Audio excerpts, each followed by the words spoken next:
Last chapter, Hiding His Son. Love story of Alden Richard and Jenica Jess. Hayop ka, bitiwan mo ako. Nanayo ang balahibo ko, pati nanlamig ang buong katawan nang marinig ang salita ni Mama. Ma. Lumapit ako sa saradong lumang pinto sa kakinalampag ito. Sinilip ko ang bintanang nakasarado. Ma, ako ito. Tawag ko kay Mama. Pero walang sumasagot mula sa loob, biglang naging tahimik. Lalo tuloy akong kinabahan. Dinikit ko ang tenga sa pinto. May naririnig akong mahihinang bulong na salita ng isang lalaki.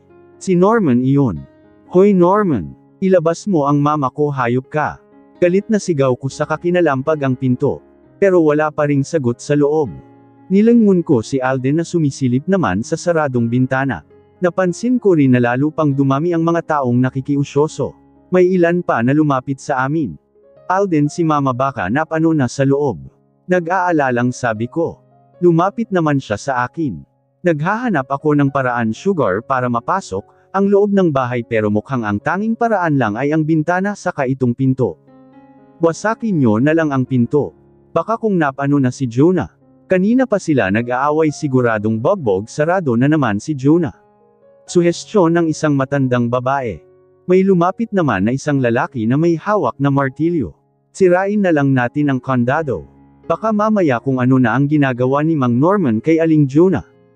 Pinatabi ako ni Alden, saka pinagtulungan na nga nila ng lalaki na balyahin ang pinto. Ang lalaki ay minamartilyo ang doorknob. Si Alden naman ay tinatadyakan ng pinto. Dahil sa malaking tao si Alden, saka malakas ay nabutas ang plywood ng pinto. Wala pang isang minuto ay bumukas na ang pinto. Agad akong lumapit sa bukas ng pinto, pero mabilis akong hinarangan ni Alden. Nanlaki ang mata ko sa nakita. Sakal-sakal ni Norman ng braso si Mama na umiiyak na. Magulo ang buhok ni Mama, putok ang kanyang labi, saka puro pasa ang mukha. Huwag kayong lalapit. Pabalian ko ng leeg ang babaeng ito. Saad ni Norman na namumula pa ang mata. Ubad-baro pa siya. Halatang lango siya sa alak, saka mukhang hindi lang siya nasa ilalim ng alak, kundi nasa ilalim din ng pinagbabawal na gamot. Hayop ka, Norman. Bitiwan mo ang nanay ko. Sigaw ko sa kanya. Gusto ko siyang sugurin pero hindi ko magawa dahil nakaharang ang malaking braso ni Alden. Jenica, anak. Umiiyak na tawag sa akin ni Mama. Awang-awa ako sa kalagayan niya. Ngayon ko lang siya nakitang ganito na walang kalaban-laban. Noong nabubuhay pa si Papa ay hindi siya sinasaktan nito o ang sigawan. Pero ang lalaking ito na pinili niyang pakisamahan kesa sa akin, ganito ang ginagawa sa kanya. Bakit ba nagkaganito si Mama? Ma, nandito na ako. Kukunin kita sa hayop na yan. Hindi mo makukuha sa akin si Jonah. Bakit nagpakita ka pa ha? Pinalayas ka na, diba? Dahil wala kang kwentang anak. Malandi, pok-pok. Tila wala sa sariling sambit ni Norman. Akmang susugurin ni Alden si Norman, pero niyakap ko ang braso niya para pigilan siya. Madilim na ang kanyang mukha, nang gigigil ang pangasakanan, lilisik na rin ang mga mata sa galit. Huwag, Alden. Baka tuluyan niyang diinan ang sakal kay Mama. Nag-aalalang sabi ko. O ano, sige. Lumapit kayo ng tuluyan ko na ang babaeng ta. Nakangising banta ni Norman. Norman, di na ako makahinga, daing ni Mama. Mama. Tumahimik ka, talagang tutuluyan kita. Saad ni Norman kay Mama, sabay bunot ng balisong sa bulsa ng likurang pantalon. Lalo naman akong nagpanik, pati na rin ang mga taong naroon. Tumawag na kayo ng barangay, dali. Anong barangay? Pulis na ang tawagan nyo. Sige, tawagin nyo na ang kahit sino. Hindi ako natatakot. Mga pakyalamero kayo. Sigaw sa amin ni Norman. Lalo pang nanlisik ang kanyang mga mata. Norman, parang awa mo na, please. Pakawalan mo na si Mama. Naiiyak na pakiusap ko na sa kanya. Pero dinuro lang niya ako ng balisong na hawak niya. Isa ka pa. Tumahimik ka. Kung ayaw mong idamay kita. Tuluyan na akong naiyak sa takot sa kapag-aalala kay Mama.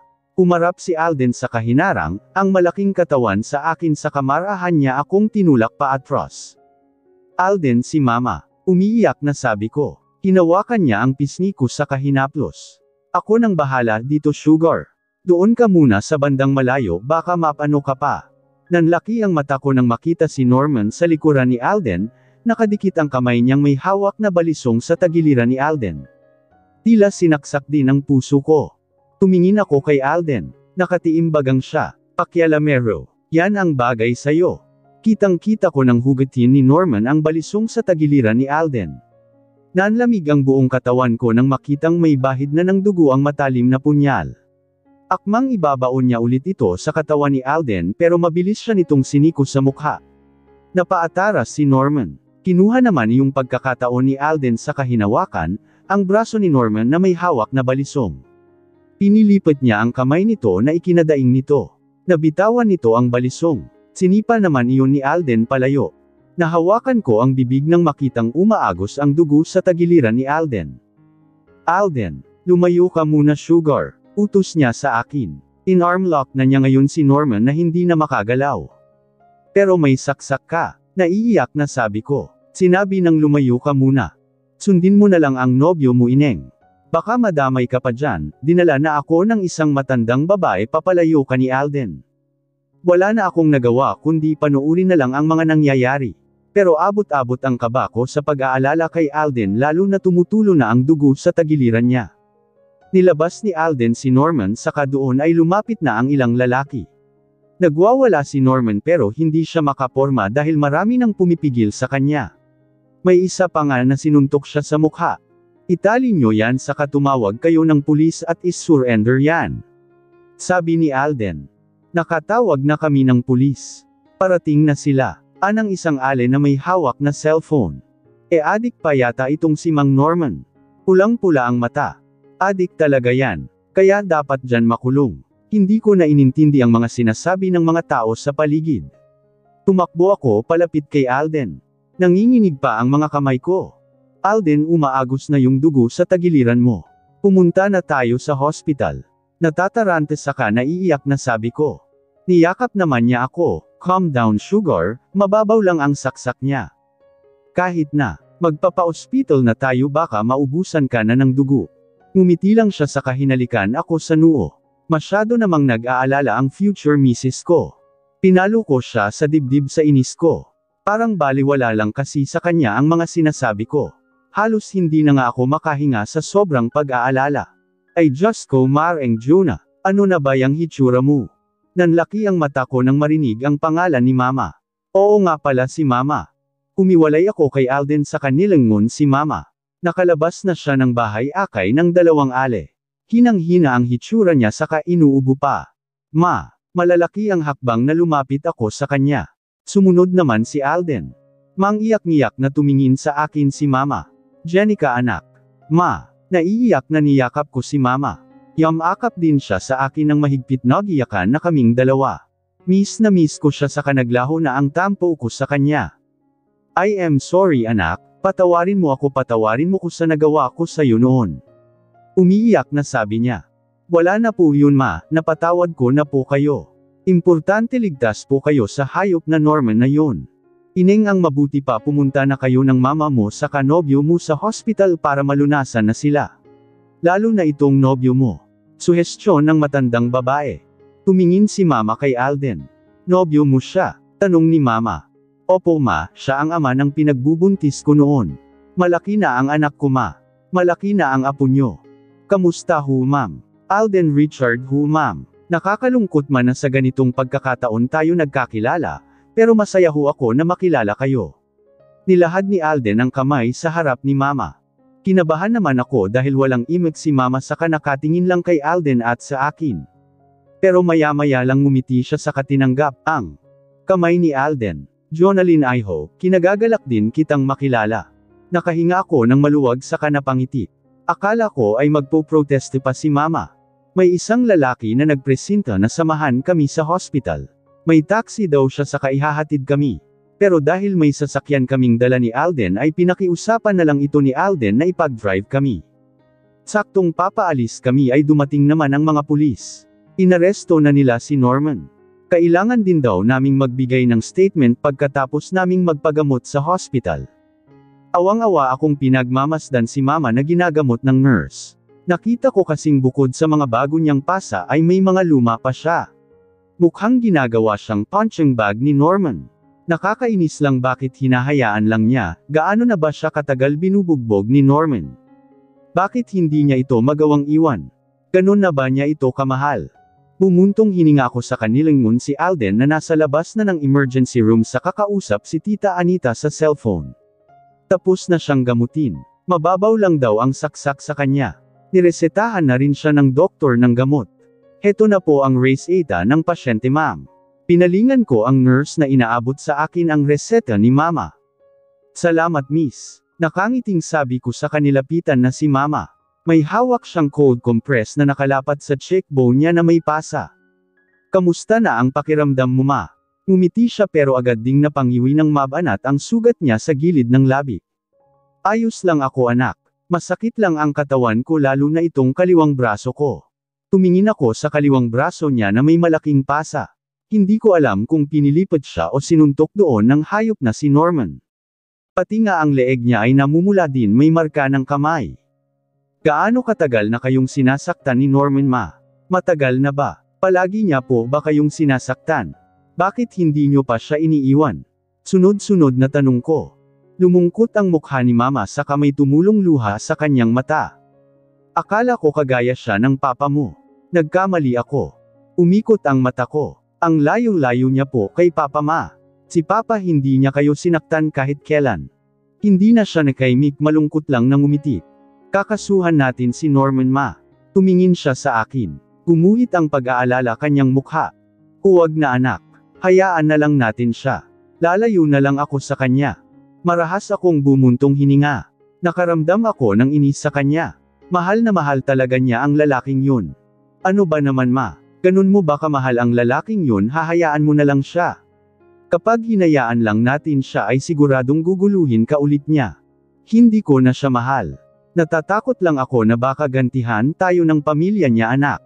Mapera ang pamilya niya, nagbabayad ng tao para pumatay, ayokong madamay ka. Kayo ng nobyo mo. Napaawang ang labi ko. May lahi palang kriminal ang lalaking yun kaya pala walang pagdadalawang isip na sinaksak si Alden. Kahit hindi niyo ho siya kasuhan ay kakasuhan ko din siya saka ipapakulong. Hindi ko ho mapapalampas ang ginawa niya. Sabay naming nilingon si Alden natapos nang makipag-usap kay Tita Anita. Hindi mo kilala ang pamilya ni Norman Alden. Delikado ang pamilya nila. Gumaganti sila. Hindi ho ako natatakot Tita Jonah. Hindi nila ako kakayanin. Ani Alden saka umakbay sa akin. Bumuntong hininga si mama, ikaw ang bahala. Mukhang hindi ka naman ordinaryong tao lang. Nagpalingaling nga siya. Okay na ba tayo? Pwede na ba tayong umuwi? Gusto ko nang magpahinga. Wala pa akong tulog mula kagabi. Tila kinurot ang puso ko sa sinabi niya. Oo ma, okay na po ang lahat saka pwede na tayong umuwi. Pero hindi ka na po uuwi sa bahay niyo ni Norman. Kumunot ang noo niya. Saan ako uuwi? Wala na akong uuwian. Hindi naman ako pwedeng umuwi sa Zambales, malaki ang pagkakautang ko kay Emmy. Hindi pa ako pwedeng umuwi doon. Pwedeng-pwede na kayong umuwi doon ma. Wala na sila Tita Emmy doon. Anong ibig mong sabihin anak? Pinaalis ko na po sila ma. Tama na yung ilang taong naghari-harian sila sa bahay. Ano? Bakit mo ginawa yun anak? Malaki ang utang ko sa Tita Emmy mo. Mas malaki po ba sa naitulong nyo sa kanila ma? Hindi nakaimik si mama. Yung utang nyo sa kanila parang bayad na nila yun sa mga naitulong nyo sa kanila. Tumingin sa akin si mama. Pero paano na sila anak? Saan sila pupunta? Parang gustong bumalik ng tampo ko sa kanya. Talagang mas iniisip pa niya ang mga kapatid niya. Naman, malalaki na ang mga kapatid nyo. May sarili na silang pamilya. Kaya na nila ang mga sarili nila. Bakit ba laging sila ang iniisip nyo? Samantalang ako noong pinalayas nyo ni hindi nyo man lang inisip kung saan ako pupunta. Lagi na lang sila ang inuuna nyo. Baka pwedeng ngayon ako naman ma. May hinanakit saka punong-puno ng pait na sabi ko. Gumuhit naman ang lungkot sa mga mata ni mama. Nagbaba siya ng tingin. I'm sorry anak. Pinagsisisyan ko rin ang ginawa ko na iyon sa iyo. Pinagsisihan nyo pero ni hindi nyo man lang ako kinontak saka kinausap. Alam nyong nasa Manila lang ako pero ni hindi nyo man lang ako pinuntahan. Tumulo na ang luha ko. Mabilis ko yung pinalis ng kamay. Sinabi ko ang lahat ng sama ng loob ko kay mama. Panay naman ang hingi niya ng sorry. Nahihiya na raw kasi siyang harapin ako lalo noong panahong lubog na lubog siya, idagdag pa na pinagbabawalan siya ni Norman na kumontak sa mga kamag-anak niya. Pinagbabantaan siya nito. Pangako anak, bigyan mo lang ako ng pagkakataon, itatama ko ang lahat ng mga mali ko sa'yo, gusto ko lang na patawarin mo ako. Naiiyak na sambit ni mama. Niyakap ko naman siya. Pagkatapos kong ilabas ang lahat ng sama ng loob ko sa kanya ay tila nakawala na rin ako sa pangit na nakaraan. Ayoko nang magdamdam sa kanya. Gusto ko na lang siyang makasama sa buhay sa maramdaman uli ang pagmamahal ng isang ina. Nang makalabas na kami ng hospital ay dumiretso kami ng presinto para magbigay ng statement sa kapormal na magsampa ng kaso laban kay Norman. Nagdadalawang isip pa si mama dahil natatakot pa siya. Ayaw na rin niyang makaharap si Norman. Pero si Alden ay buo na ang desisyon. Kinasuhan niya si Norman sa katuluyan na niya itong pinakulong. Bumalik kami sa apartment na inuupahan ni mama para kunin ang mga gamit niya. Nagpaalam na rin siya sa mga kapitbahay niya roon na naging mga kaibigan rin niya. Pagkatapos ay bumiyahe na kami pabalik ng Manila, doon na siya sa amin titira. Ito bala mas maganda ang kulay. Bagay sa iyo ito. Talaga bala Hindi ba ako magmumukhang mataba sa kulay na yan? May kulay kasi na mukha akong mataba. Pwede naman itong isauli kung hindi bagay tapos mamimili na lang tayo ng iba. Huwag kang mag-alala, akong bahala. Kakilala ko naman ang may-ari nitong store. O sige, kunin ko yan. Nangingiti ako habang pinagmamasdan si mama at si tita Anita na abala sa pagtingin-tingin ng mga damit sa online. Close na silang dalawa, lagi pang magkasama sa mga lakad. Sinasama na rin ni tita Anita si mama sa mga Zumba session nila. Kaya medyo nagiging fit na si mama, ibang-iba na nga ang hitsura niya ngayon simula nang kunin ko siya kay Norman, iba na rin ang samahan namin ngayon. Sobrang close na naming dalawa, parang si tita Anita lang at si Agnes. Gusto nga ni mama na bumalik abroad para mabayaran na ang utang kay tita Emmy. Pero hindi ko siya pinayagan. Matanda na si mama, dapat sa kanya ay nagpapahinga na saka ine-enjoy na lang ang buhay. Mabuti na lang may kapirasong lupa pa pala sila ni Papa sa Zambales bukod sa lupang kinatitirikan ng bahay namin. Yun ang binente niya sa kapinambayad sa utang niya kay tita Emmy. Yung natira naman ay tinabi niya para sa bagong negosyo na itatayo niya sa Zambales. Nag-alok nga ng tulong si Alden pero tinanggihan ni mama. Nahihiya daw siya. Utang daw niya yun kaya siya ang dapat magbayad, hindi ibang tao. Ang bahay naman namin sa Zambales ay pina-renovate ni Alden, kasabay ng bahay na bungalow na magsisilbi naming bahay bakasyonan doon. Sobrang close din ni mama kay Joaquin. Panay nga ang iyak niya nang unang makita niya ito. Panay din ang sorry niya dahil pinalayas niya ako noon nang malamang buntis ako. Kaya ngayong buntis ako sobrang alaga niya sa akin. Babawi daw siya ngayon sa pangalawang pagbubuntis ko. Malapit na rin ang kasal namin ni Alden. Kulang-kulang 1 buwan na lang. Tulido na ang lahat na ipamigay na ang mga invitation letter. Petsa na lang ng kasal ang hinihintay. Hi sugar, nilangon ko si Alden na humulik sa pisngi ko. Nakauwi na pala siya, di ko man lang namalayan ang oras. Pinatay ko ang cellphone saka tumayo ako. Kinuha ko ang briefcase niya pati na rin ang coat pati necktie niyang hinubad na niya. Lumapit naman siya kanila mama sa tita Anita para magmano. Papa, sabay-sabay naming nilangon si Joaquin na nagmamadaling bumaba ng hagdan. Pero sinalubong na ito ni Alden. Careful son. Ani Alden sa kabinuhat na si Joaquin na pinupog na siya ng halik sa pisngi. Bumibigat ka pa lalo anak. Big boy ka na talaga.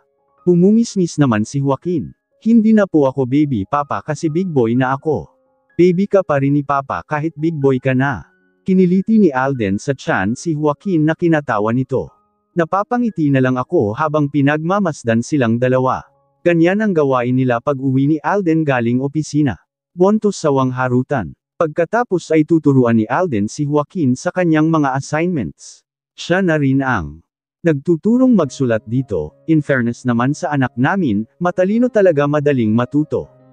Iniwan ko muna sila para ilagay sa laundry area ang coat pati necktie.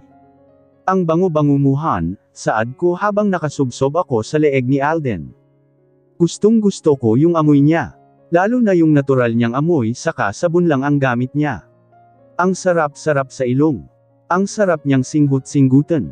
Ayoko nang may ibang humahalong amoy sa kanya, naiinis ako, kapag may ibang amoy na humalo sa kanya ay pinapaligaw ko siya. Tumawa si Alden. Adik na adik ka na sa amoy ko, Sugar. Aniya saka hinaplos-haplos ang likod ko. Nakahiga na kami ngayon sa kama. Ako naman ay halos nakadaga na ang kalahating katawan sa kanya. Nakadantay ang isa kong hita sa hita niya saka nakayakap ang isa kong braso sa bewang habang nakasubsob naman ang mukha ko sa leeg niya. Ewan ko ba, pero lately mas komportable ako sa ganitong posisyon namin kapag natutulog. Naiirita na ako kapag siya ang nakadantay saka halos nakadagan sa akin. Bigat na bigat ako. Siguro dala na rin ito ng pagbubuntis ko. Sabi ni Doktora at ni Mama normal lang daw na nagpapabago-bago ang mood ko. Kung sa bagay ganito din ako noon kay Joaquin. Iba-iba ng mood. And speaking of Joaquin, mabuti na lang gusto na niyang matulog sa sarili niyang kwarto. Nasasanay na siya. Big boy na raw siya eh. Pero syempre bago siya matulog sinasamahan ko muna siya. Tumangala ako kay Alden. Nakapikit siya at nakangiti habang hinahaplos pa rin ang likod ko. Mukhang antok na siya. Tinaas ko ang isang kamay sa kahinaplos ang bandang baba pati panga niya. Masarap sa kamay ang magaspang niyang balat dahil sa main ipis pa niyang balbas. Gustong gusto ko rin ito kapag kumikis ka sa balat ko. Kumagat labi ako dahil sa pagbangon ng init sa katawan ko. Nitong mga nakaraan ang bilis kong ma-horny. Minsan gusto ko siyang ayain pero nahihiya naman ako. Mabuti na lang horny din siya at madalas mag-aya kaya hindi na ako nahihirapan. Pero ngayon wala yata siyang balak mag-aya. Siguro pagod siya at antok na. Bumuntong hininga ako. Hay, titisin ko na lang tas saka itutulog. Gumalaw siya pero hindi damilat. Hinawakan niya ang kamay ko saka dinala sa labi niya. Hinalik-halikan niya ito na ikinangiti ko. Damilat na siya at tumingin sa akin. Bakit hindi ka pa natutulog? Aniya sa mababat na mamaos na boses.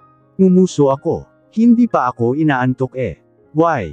May gusto ka? Ano yun? Bibilhin ko. Gabi na, wala ka nang mabibilan, sarado na ang lahat ng tindahan. Naalala ko dati noong pinagbubuntis ko si Joaquin, hirap na hirap ako dati sa paglilihi. Yung tipong may gustong-gusto akong kainin pero hindi ko makain, dahil wala akong pambili, nagtitipid ako noon. Kaya tahimik na lang akong iiyak noon. Hindi kagaya ngayong pangalawang pagbubuntis ko, anuman ang gustuhin ko nakakain ko. Magre-request lang ako kay Alden, wala siyang angal na bibili agad kahit hating gabi na. E di maghahanap ako ng mabibilan. Anong gusto ng sugar ko? Malambing niyang tanong. Akala mo bata ako, nakausap niya. Kumagat labi, ako ginala ang mata sa kanyang mukha. Hindi naman pagkain ang gusto ko eh. Pilyang sabi ko. Kumunot ang noo niya. Mukhang hindi niya ako nagets agad. Natutulog na kasi ang isip niya. Anong gusto mo? Tanong niya sa inaantok na boses. Ngumuso ako, ikaw. Mahinang sabi ko. Lumaki ang bukaang ng mata niya at kumurap-kurap pa. Anong sabi mo, sugar? Kumagat labi, ako. Ang sabi ko, ikaw. Ikaw ang gusto ko, kaya lang inaantok ka na. Hindi pa ako inaantok. Bakit hindi mo naman sinabi agad, sugar? Ako pala ang gusto mo eh. Pilyo na siyang ngumiti. Mukhang nawala na ang antok niya. Ito rin ang gusto niya eh. Pilya na rin akong ngumiti saka bumangon sabay upo sa kanyang kandungan. Hinawakan ko ang dulo ng kanyang t-shirt, ako na mismo ang naghubad yun. Bakas naman ang excitement sa kanyang mukha. Magpapabebe pa ba ako? Baka magbago pa ang isip niya. Wala akong kagana-gana habang hinahalo ng kutsara ang bagong timplang Milo na si Alden pa mismo ang nagtimpla. Kanina gustong gusto ko nito eh pero nung naamoy ko na parang ayaw ko na. Wala din akong ganang kumain. Parang may gusto ang sikmura ko, iniisip ko kung ano yun? Sugar, bakit hindi mo pa iniinom yan? Lalamag na yan, tanong sa akin ni Alden. Galing siyang kusina at may hawak na tasa ng kape. Kara-rating lang niya galing sa paghatid kay Joaquin sa school. Hindi daw siya papasok ngayon sa opisina at sa study room na lang tatrabawin ang mga dinala niyang papeles kahapon. Gusto daw niya kasing makasama ako ngayong araw. Tumabi siya ng upo sa akin sa kanila pag sa coffee table ang hawak na tasa. Ayaw mo pa bang kumain? May iba ka bang gustong kainin? Bumuntong hininga ako. Oo, kaya lang iniisip ko pa kung ano. Mahina siyang tumawa, inakbayan ako sabay kabig pati halik sa buhok ko. Ang hirap ng kalagayan yung mga buntis. Iba-iba ang mood nyo pati na ang gusto nyong kainin. Ngumuso ako. Sinabi mo pa, para na nga kaming ewan kung minsan. But I'm so proud of you, Sugar. Hindi ko tuloy ma-imagine ang kalagayan mo noong unang nagbuntis ka kay Joaquin. Alam kong sobra kang nahirapan noon. Kaya gagawin ko talaga ang lahat ngayon para maibigay ang mga gusto mo na hindi ka mahirapan. Kung pwede nga lang na ako ang magbuntis, ginawa ko na. Tumingin ako sa kanya sa ngumiti. Basta nandito ka lang palagi sa tabi ko sapat na. Mahal na mahal kita, Alden. Ngumiti siya sa hinalikan ako sa noo. Mahal na mahal din kita, Sugar. Mamahalin kita buong buhay ko hanggang sa malagutan ako ng hininga. Hinawakan ko ang pisngi niya at hinalikan siya ng magaan sa labi. Tumugon din siya ng masuyong halik. Kung mamamatay ako at mabubuhay ulit, gusto ko siya ulit ang lalaking makakasama ko habang buhay. Tinulak ko siya sa balikat at namilog ang mata. Alam ko na kung ano ang gusto kong kainin, Han. Ano? Natatawang tanong niya habang inipit ang buhok ko sa likod ng aking tenga. Ngumuso ako. Gusto ko ng palabok na maraming toppings sa ibabaw. Yung may hipon, baboy, nilagang itlog and chicharon. Gusto ko nun, Han. Malambing na ungot ko sa kayam akap sa bewang niya. Alright, may alam akong masarap na nagtitinda ng palabok. Talaga, puntahan na natin ngayon. Excited na sabi ko. Sure. Inubos muna namin ang kape sa Milo. Pero dahil nga di ko nabet ang Milo ay siya na ang umubos nito. Good afternoon. Kukunin ko na ang order na palabok ng asawa ko. Ay wait lang po, kukunin ko lang po sa kusina.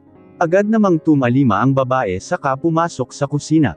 Hindi naman nagtagal ay lumabas din siya bitbit ang bilaw na may takip ng foil and tali ng straw. Kasunod niya si Chrysel na nagpupunas ng kamay sa hawak na basahang malinis. Siya rin ang cook dito sa eatery niya. Kararating mo lang? Tanong ni Chrysel. Ngumisi ako. Tama lang na nasaksihan ko pa. Ang bardagulan niyo ni Kester. Umikot ang mata niya. Ewan ko ba dyan sa kaibigan mo? Ang lakas ng amats. Parang nakainom ng panis na gatas noong baby pa. O dinamihan ko na ang toppings niyan. Lalo na yung chicharon na galing Bulacan pa. Siguradong maglalaway niyan si Jenica. Salamat, inabot ko na ang bayad. Nagkakilala na sila ni Jenica noong nag-crave ang asawa ko ng palabok dito ko siya dinala. Nagustuhan niya ang palabok kaya palagi na kaming bumibili o kaya mo order dito. Naging magkaibigan na rin sila ni Chrysel na imbitahan pa sa kasal namin. Hindi pa ba nangganganak si Jenica? Hindi pa, pero malapit na. Kabuwanan na niya ngayon pero nagkai-crave pa rin sa palabok. Tumango-tango siya at ngumisi. Masarap naman talaga ang palabok ko. Kahit hindi nagkai-crave babalik-balikan talaga yan. Kita mo naman ang mga customer ko. Ngumisi ako. Yeah, I know. Kahit nga si Kester balik ng balik dito eh. Sarap na sarap sa mga putahe mo. Umi-NGO siya. Gago lang talaga yung kaibigan mo. Kakain lang dito para mambuwizet. Huwag lang niya akong pipikunin dahil sa susunod lalagyan ko ng bubog ang pagkain niya. Mahinang sabi niya. Tumawa lang ako. Tiningnan ko ang kaibigan na abala na sa pagkain. Sige, ikaw na ang bahala sa kanya, Chrysel, mauna na ko. Pakialam ko dyan. Sige na, pakamusta na lang ako sa asawa mo. Pasensya na kamo hindi masyadong nakakapag-reply sa chat. Busy lang. Okay, no problem. Pinitbit ko na ang bilaw ng palabok. Tinapik ko sa braso si Kester ng madaanan ko. Mauna na ko pare, pagbutihan mo yung ginagawa mo. Nakangising turan ko. Tumango naman siya habang ngumunguya. Ingat pare. Lumabas na ako ng eatery sumakay ng sasakyan. Nilapag ko ang bilaw sa front seat. Kahit may takip pa ng foil ay naaamoy ko na ang halimuyak nito. Siguradong matutuwa si Sugar nito. Pinuhay ko na ang sasakyan saka pinausad na. Excited na akong manganak si Sugar. Anytime pwede na siyang manganak pati babae ang anak namin. Sabik na akong mahawakan siya at makarga. Sana kamukha siya ni Sugar. Siguradong maganda din siya. Wow! Hindi pa ako nakakapasok dito sa komedor pero amoy-amoy ko na ang bango ng palabok. Amoy pa lang talaga masarap na. The best talaga ang palabok ni Chrysel. Tuwang-tuwa na sabi ni Sugar saka humila ng upuan. Inalalayan ko naman siyang maupo. Hinawakan ko pa ang malaking tiyan niya para di mabunggo ng gilid ng mesa. Bilog na bilog ang tiyan niya na para siyang nakalunok ng pakwan. Lagi ko nga itong hinihimas lalo na sa gabi. Marami daw toppings yan sabi ni Crizel. Sabi ko habang tinatanggal ang takip na foil. Inutusan ko naman ang mga kasambahay na kumuha ng mga plato pati tinidor. Wow! Ang daming ang toppings. Lalo na tong chicharon. Ulalas ni Sugar agad dumampot ng durog na chicharon sa kasinubo. Ang sarap-sarap talaga ng chicharon Han. Galing Bulacan ba ito? Oo sabi ni Crizel galing Bulacan daw yan. Kumuha ako ng plato sa kaakmang sisandukon siya pero siya na raw ang magsasandok. Masarap talaga ang chicharon sa Bulacan. Nako, noong nandun pa ako madalas yan ang ulam ko. Nilalagay ko din yan sa munggo. Pero madalas pinapapak ko lang yan at sinasawsaw sa sukang paumbong na may sili. Pagkasarap-sarap. Sambit ni Mama Jonah na sumasandok na rin ng palabok. Talaga ma? Oo anak. Lahat ng tindahan doon may tindang chicharon. Tumingin sa akin si Sugar. Han, baka pwedeng ibili mo rin ako ng chicharon sa Bulacan at saka suka. Anong suka nga yun ma? Sukang paumbong. Yun, sukang paumbong. Sige na Han, bili mo ko. Ungot niya sa akin. Natawa naman ako. Gustong gusto ko kapag ganitong naglalambing sa akin ng mga gusto niya. Masarap sa pakiramdam na nakadepende siya sa akin, ibibigay ko ang lahat ng gusto niya. Kahit saang lupalop pa ako ng Pilipinas pumunta. No problem Sugar, ibibili kita ng chicharon at sukang paumbong. Tuwang-tuwa naman siya at nilantakan na ang palabok. Bahagya siyang nagkalaman dahil kain siya ng kain. Yung pisngi niyang namumula ay humahabol na sa katambukan ng pisngi ni Joaquin. Pinanggigigilan ko tuloy siya na ikinaiinis niya. Pumasok si Joaquin sa komedor saka lumapit sa amin. Napawaw din siya nang makita ang palabok. Naging paborito na rin niya ito. Pinaghila ko siya ng upuan saka sinandukan sa plato. Masaya naming pinagsaluhan ng isang bilaong palabok kasalo ang mga kasambahay. Nakalive ako ngayon sa trabaho, dahil hands-on ako sa pag-aalaga kay Sugar lalo na't kabuwanan na niya. Mataman kong pinagmamasdan ang maamong mukha ni Sugar. Nakatagilid siya ng higa na kaunan sa braso ko. Nakapikit siya at banayad ang paghinga. Mukhang mahimbing na ang tulog. Minsan ay may gabing hindi siya makatulog lalo na kapag naglilikot si baby sa tiyan niya. Naaawa ako sa kanya pero wala naman akong magawa. Hinihimas ko na lang ang tiyan niya para maging komportable siya. Yun kasi ang gusto niya. Hinalik-halikan ko ang buhok niya habang hinihimas-himas ang kanyang tiyan. Minsan ay nararamdaman ko ang paggalaw ni baby sa loob. Masarap sa pakiramdam na madama siya ng kamay ko lalo na siguro kapag nahawakan ko na siya. Can't wait to hold you my little princess. Sana ay lumabas ka na. Pumikit na ako at niyakap si Sugar. Han, gising, Han, Han. Naalimpungatan ako sa mga tapik sa pisngi ko. Alden, Han, gising. Hang. Tinilat ko ang mata nang marinig ang boses ni Sugar, kumurap-kurap pa ako. Sugar, bakit gising ka na, gabi pa? Tulog ka pa. Inaantok na sabi ko. Ngumiwi siya. Hindi na ako makatulog ang sakit ng tiyan ko. Mangganganak na yata ako. Napabalikwas ako nang bangon saka tuluyang nagising. Mangganganak ka na. Tumanggaw-tango siya habang nangangiwi. Sapaw-sapaw niya ang malaking tiyan. Napansin ko ang tigbi-tigbi niyang pawis sa noo. Malutong akong napamura agad tumayo na. Malakas ang kabog ng dibdib ko sa kaba at excitement. Dadalhin na kita sa hospital Sugar. Teka yung mga gamit niyo pala ni baby. Natatarantang nilapitan ko ang malaking bag na nasa gilid ng kama. Ang sakit na ng tiyan ko. Pinitawan ko ang bag sa kanilapitan si Sugar na dumadaing na. Akmang babuhitin ko siya pero pinigilan niya ako.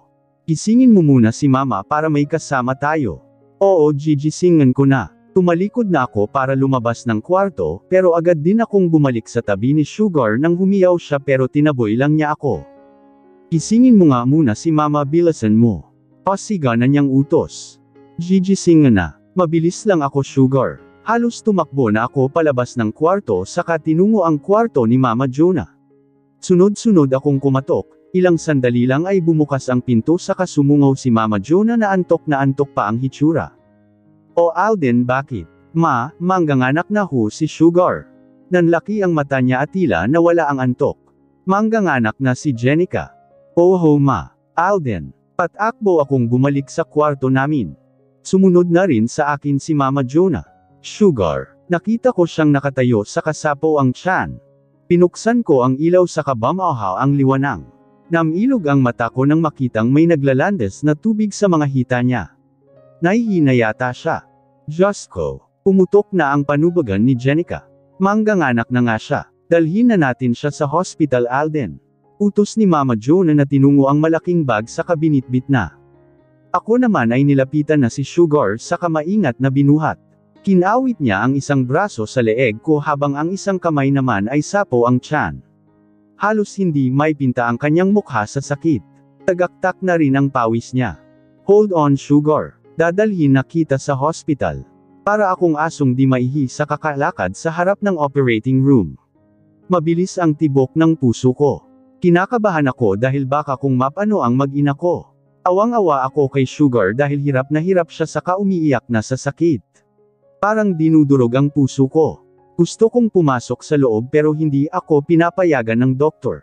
Alden, pumirme ka nga. Ako'y kanina pa nahihilo sa kakalakad mo dyan. Sita sa akin ni Mommy. Tinawagan ko rin siya kanina, sinabing mangganganak na si Sugar. Agad naman siyang pumunta kasama si Agnes na nakapijama pa. Oo nga, para kang enggeng dyan kuya. Chillax. Kalang magiging okay din si Jess. Sabat ni Agnes. How can I relax? Hirap na hirap ang asawa ko sa loob. Naiinis nang sabi ko. E di palitan mo siya sa loob, ikaw ang manganak. Agnes. Sinaman ko ng tingin ng kapatid. Sumiksik naman siya kay Mommy. Mommy si kuya. Sumbong niya. Ikaw naman kasi, tumahimik ka na lang. Alam mo namang kabado 20 ang kuya mo, inaasar mo pa. Saway ni Mommy kay Agnes bago tumingin sa akin. Ikaw naman, ayaw mo palang nahihirapan ang asawa mo, edi sana hindi mo na lang siya binuntis. Mommy, pati ba naman kayo? Napakamot na lang ako sa ulo. Hay nako, kumalma ka lang kasi anak. Baka himitian ka pa niyan sa nervyos Ayos lang si Jenica. Kayang-kaya niya yan. Oo nga, yun ngang panganay niyo na kayanan niya mag-isa na wala tayo ngayon pa kaya. Ani Mama Jonah. Para tuloy may kumurot sa puso ko nang sumagi sa isip ko noong nanganak si Sugar kay Joaquin. Mag-isa lang siya noon at si Leia lang ang kasama. Hindi ko ma-imagine ang hirap na pinagdaanan niya noon. Lagi kong sinisisi ang sarili ko. Pero nangyari na yun. Kaya pinapangako ko talaga hindi na siya makakaramdam ng hirap ngayon sa piling ko. Ilang minuto pa kami naghintay sa labas ng operating room. Maya-maya pa ay lumabas na sa operating room ang babaeng doktor na nagpaanak kay Sugar. Agad akong lumapit sa kanya. Dok, kamusta na ang asawa ko saka ang anak ko? Pinaba ng doktor ng face mask niya't ngumiti. They're both okay. Healthy si baby girl, stable naman ang lagay ni Mrs. Dadalhin na sa room niya si Mrs. at si baby naman ay sa nursery room. Nakahinga naman ako ng maluwag sa sinabi ng doktor. Kaunting tiis na lang makikita ko na ang mag-ina ko. Halo-halo ang nararamdaman ko nang makita ko si Sugar saka ang baby girl namin na nasa bisig niya. May malay na siya at kinakausap ang anak namin. Tumingin siya sa akin. May luha sa kanyang mga mata. Ngumiti siya at pinapalapit. Nangangatog ang mga tuhod ko nang makalapit ako sa kanila. Hindi ko maalis ang tingin ko sa bagong silang naming anak. Ang liit-liit niya pero malusog. Nakapikit pa ang kanyang mga mata. Mabilis kong pinahid ang luha ko sa pisngi na hindi ko na malayang pumatak. Parang may mainit na bagay ang dumampi sa dibdib ko habang tinatitigan ko ang prinsesa ko. Sabik na akong kargahin siya pero natatakot ako dahil ang liit niya. Tumingin ako kay Sugar. Nakaguhit ang kasiyahan sa kapagod sa kanyang mukha. Tinaas ko ang kamay saka hinaplos ang kanyang pisngi. Yumuko ako saka hinalikan siya sa noo, ilong at labi. Thank you, Sugar. Thank you. I love you. Paulit-ulit kong bulong sa kanya. Hindi ako magsasawang paulit-ulit na sabihin ang mga salitang yun sa kanya hanggang sa pagtanda namin. Nang dahil sa kanya at sa mga anak namin ay nagkaroon ulit ng kabuluhan ang buhay ko. I love you too, hon. Mahal na mahal ka namin ng mga anak mo. Ngumiti siya at hinaplos ang pisngi ko. Umikit naman ako sa kadinamaang init ng kanyang palad. Natigilan lang kami nang bumukas ang pinto, narinig namin ang boses nila Mommy saka Agnes. Kasama nila si Leia and Joaquin na bagong dabting.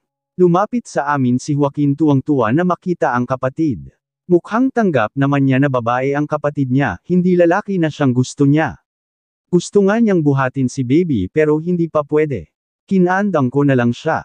Pinibiro pa nga siya ni Agnes na hindi na siya ang baby. Tanggap naman niya yun dahil kuya na daw siya. Napakasaya ko sa sandaling ito. Ramdam kong kumpleto ako sa kakontento. Tumingin ako kay Sugar na masayang nakikipagkwentuhan sa kanila mommy. Hinding-hindi ko na siya pakakawalan pati magsasama kami habang buhay. Masayang namuhay ang pamilya. May pagpapahalaga sa bawat isa, never maghihiwalay kahit anuman ang mangyari. Aking mababait ang kanilang anak, si Joaquin Jazz ang panganay. Dennis Jess ang pangalawa. Sa ngayon buntis ulit si Sugar sa pangatlo naming anak, lalaki naman ang pinagbubuntis niya ngayon. Wala na akong mahihiling pa kundi kalusugan ng aking pamilya. Masayang pamumuhay. Kontento kung ano ang meron. Kahit anuman ang mangyari, mamahalin ko sila ng buong buhay ko. Thank you sa pag-support ng kwentong Hiding My Son. Sa muli pong kwento, sana support po niyo ulit. Para sa lahat po, mag-ingat po kayo palagi. Alden Richard and Jenica Jess. Now signing off.